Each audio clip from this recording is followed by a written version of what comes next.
Hey ladies and gentlemen, welcome back to the channel. As always, it is Nick here, back with your daily crypto news and analysis. And today we're going to be talking about Quant Network, aka Q&T, and let's just dive in and let's talk about a few things. So, first and foremost, I was watching the market and things do look pretty rough. I mean, we were looking at a few of the charts, but it is currently about almost 3:20 in the morning that I am, recording this. And by the time that I actually do make this live, I'm really kind of thinking that the entire market will have a recovery base point behind it. I think that we were extremely oversold, and then we will have a massive cascading fall. It could even be the one that we are seeing right now. Anything is possible. We are definitely watching the market a little bit more closely currently. But with that being said, let's talk more so about the long term, because this is more so just short term price action that we are really kind of addressing. When we talk about QNT, I do think that the upside on QNT is substantial. I think that utility right now is looked at as a joke, and I think that it's going to be looked at as a joke for a while until utility is really kind of perceived in regards to like real world applications and utilization. Now, it doesn't mean that we cannot look at the fundamentals behind a lot of these networks and look at what is happening so that we can stack our bread, make sure that we are not only preserving capital, but also taking our profit, reinvesting on the lows, and stacking as much as these utility gems that we can possibly stack. That way, at the end of the day, when things do kind of get ushered in around utility and utilization itself, we are positioned to become extremely wealthy, aka the new 1%. Now, when we really kind of look at this tweet is from SanNL11, and it says the old kings will still be there and big, but they won't give you a 100x. Now, I'm going to say this is the first time that I've actually disagreed with SanNL on something. I do think that there's actually a lot of 100x gems in the space, and I think that Link, XRP, and a few other ones are pretty substantial as well. I think that they will perform very good in the long term, but in the long term as well, I do think that QNT is going to outperform this entire market. And we do see more holders equals more exposure equals more buyers equals more exponential price growth, aka those network effects.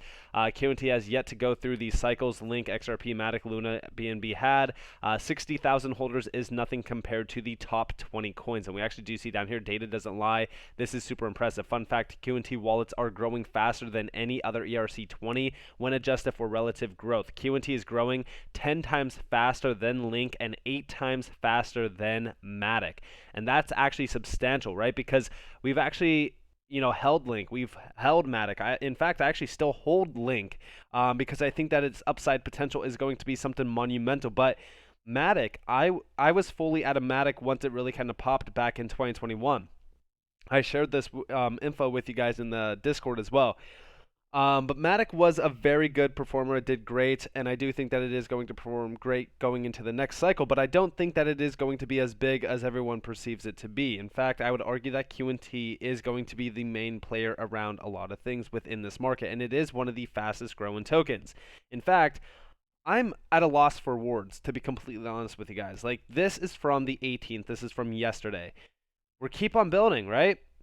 Overledger 2.2.13 is a maintenance release that enhances security and scalability. Now, I know that this isn't like a huge update, but it is an update that is days away from this update that we just seen back on the 4th.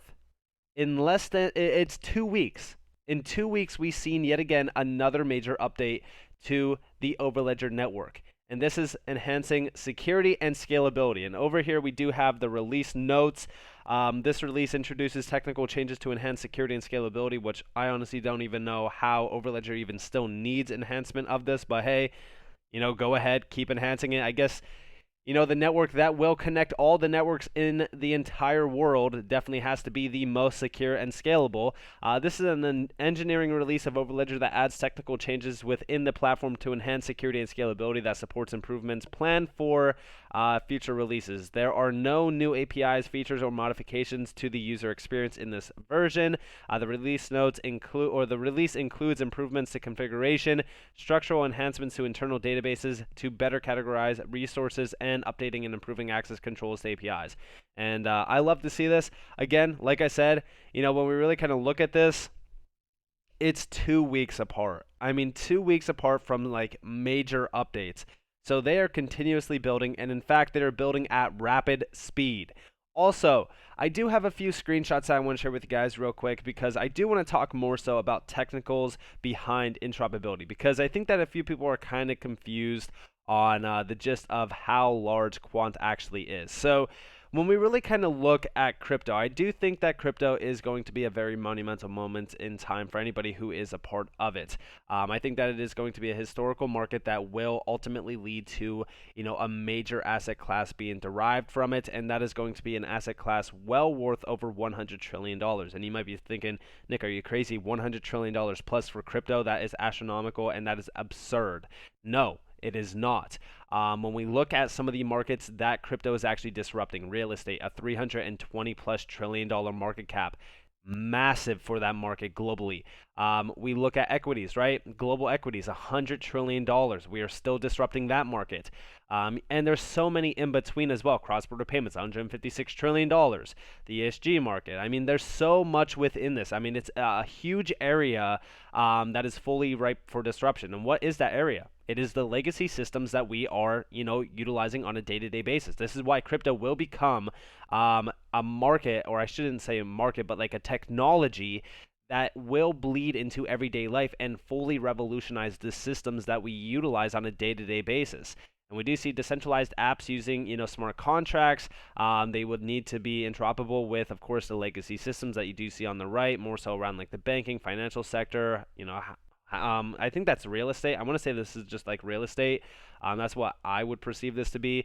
And then you do see like businesses and stuff like that. And this is all through like legal frameworks with interoperability standards with middleware built on these two. Now, the middleware, we don't specifically know exactly what that will be.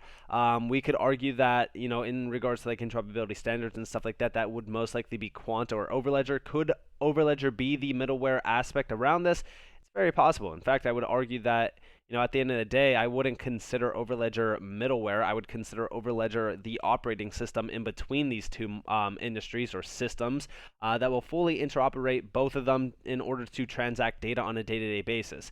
It's really kind of simple when you look at it like this as well. You do see like the existing networks. These are like the main ones, and then this connects to Overledger through the enterprise permission blockchains, public permissionless blockchains, and of course other blockchains.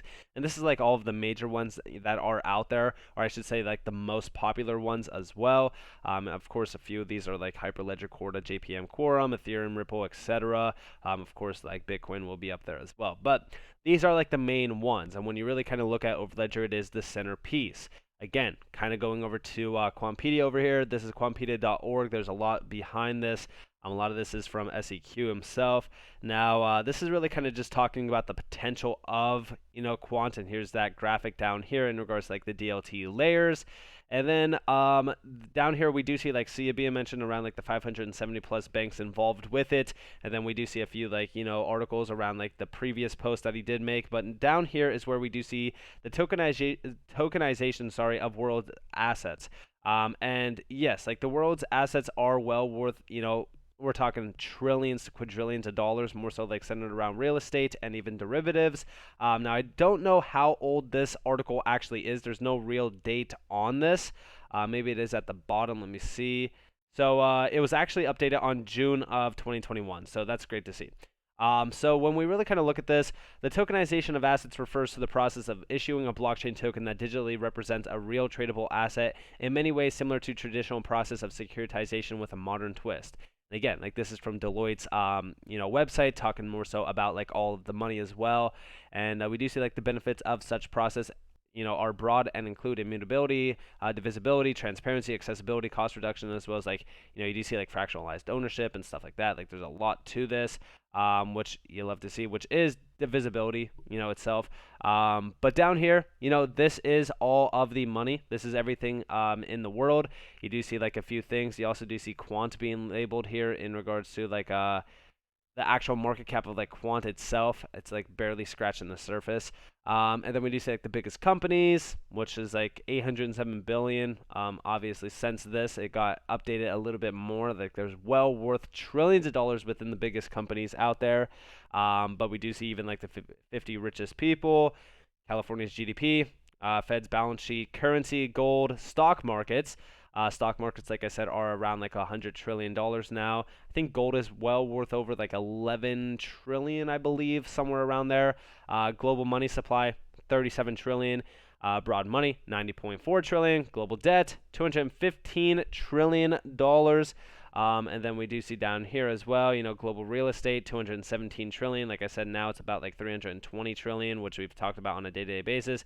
And then derivative market, which is actually around like 600 and I think it's like 10 trillion, or they said it was like 600 trillion. But again, very substantial amounts of markets and money that we are going after. We do see down here the high-end estimate for the value of all derivative contracts is as high as 1.2 quadrillion. Since then, it's about like 2.4. They're saying that the FX markets itself is actually $6.6 trillion daily. If you guys want to go and check that out, I did talk about that in my XRP video, but there's quite a bit behind all of this. And when we really kind of look at where Quant is positioned, if we are going to see, crypto be a full part of this, it's going to be more so around like the IoT, the Internet of Things, where we do see DLTs becoming the big deal. We're going to see a lot of that money being tokenized through DLTs, and that's where we do really kind of look at Quant, where Quant will interconnect everything that we utilize on a day-to-day basis to the blockchain or DLT itself. And there's a few things down here. More so they are talking about like Mobi, which is it's a company, or it's like a major group of companies like BMW, GM, Ford, etc. They've announced the first vehicle identity standard on blockchain, and they do actually quote this here. Kind of breaking this down around like where we are headed.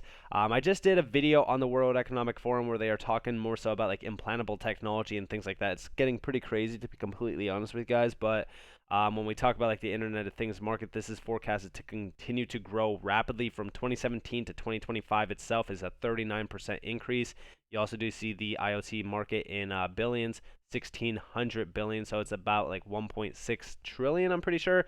But it's still a very large market itself. And especially when you are like the one that's connecting all of this to the real world applications with crypto.